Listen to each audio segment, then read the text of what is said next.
That's right there, ladies and gentlemen.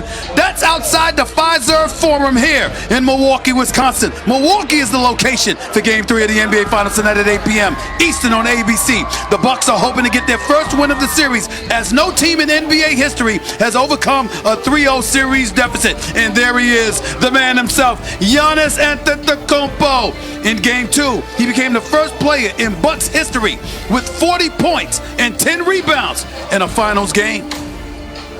The Pfizer Forum, home of the Milwaukee Bucks, site of Game 3 in the NBA Finals. Giannis Antetokounmpo, he's expected to come up. Here's the big question. Is Coach Mike Budenholzer going to show up? Is Drew Holiday going to show up? Is Chris Middleton going to show up? Because nobody has seen them in the first 2 games of this series. If you're listening to NBA folks across the globe talk about what transpired in the first 2 games, Giannis, even though he was injured, showed up in Game 1, wasn't himself. Game 2, 42-12, and had no help.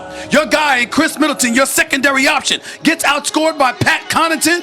Drew Holiday, who was playing lights out in games 5 and 6 against the Atlanta Hawks, suddenly can't find his offensive swag in Game 2 either. Something is wrong with the Milwaukee Bucks, and here's the reality of the situation. If they're going to win this series, if they're going to have any chance of winning this series, they're going to have to do it in Game 3 starting tonight. It's really that simple. It's put up or shut up. It's game time. It's that important, and they better know it. Now for more on the Milwaukee Bucks, and then some, Malika Andrews.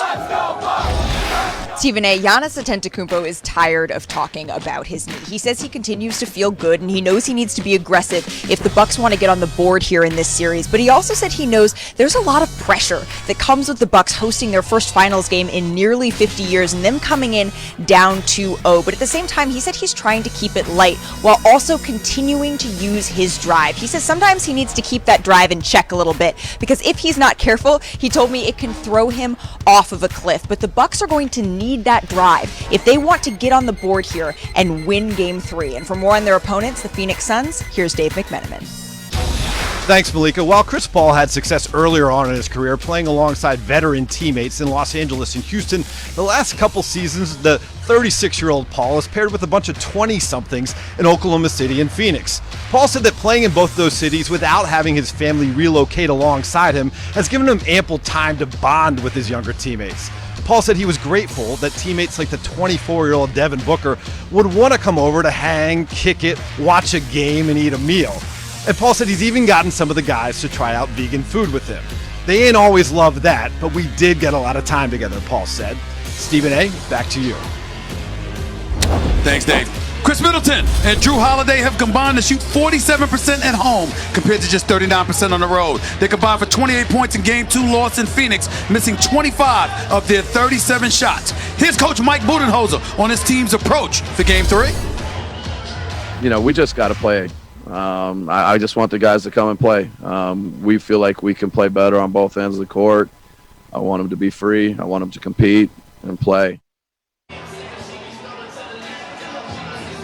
We welcome in the champion, that is Kendrick Perkins, and the Hall of Famer, that is the one and only Michael Wilbon, standing right next to me. Mike, let's start with you first. How important are Middleton and Holiday's performances going to be tonight? On a 1 to 10 scale, yes. 9+. Wow. They have to play. The whole team has to play.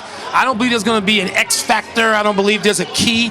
The entire Milwaukee Bucks team has to put up the kind of performance we've not seen in the first 2 games of this series.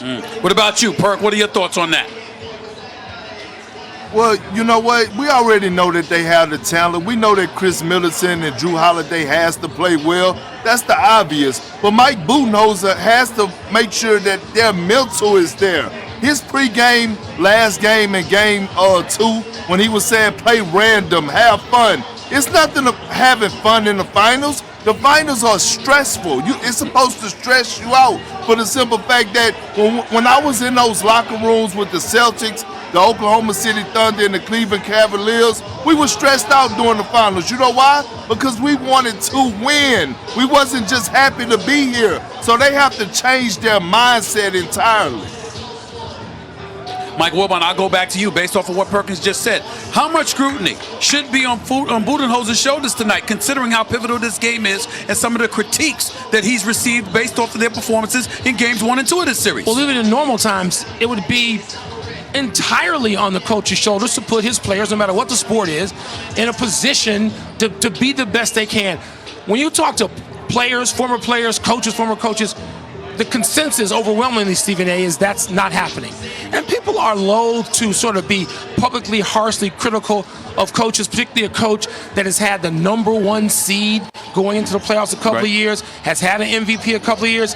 But Budenholzer has to deal with this somehow. You also hear about lack of adjustments, lack of consultation with assistant coaches and the sort of senior players who become the extension of the coach on the floor like Chris Paul is. So Budenholzer knows all that. He's heard it all by now. Can he, and is he willing to change any of it? My only thing to say to you, Mike Wilbon and Kendrick Perkins, is this. I don't want to hear about what we've heard. We saw it. We saw assistant coaches trying to talk to him and him turning his back and not even listening to what they were trying to counsel him on in the first 2 games of this series. So Budenholzer better bring his A game today. I'll tell you that much, because they can't go down 3-0. Nobody comes back from that. Still ahead. What Devin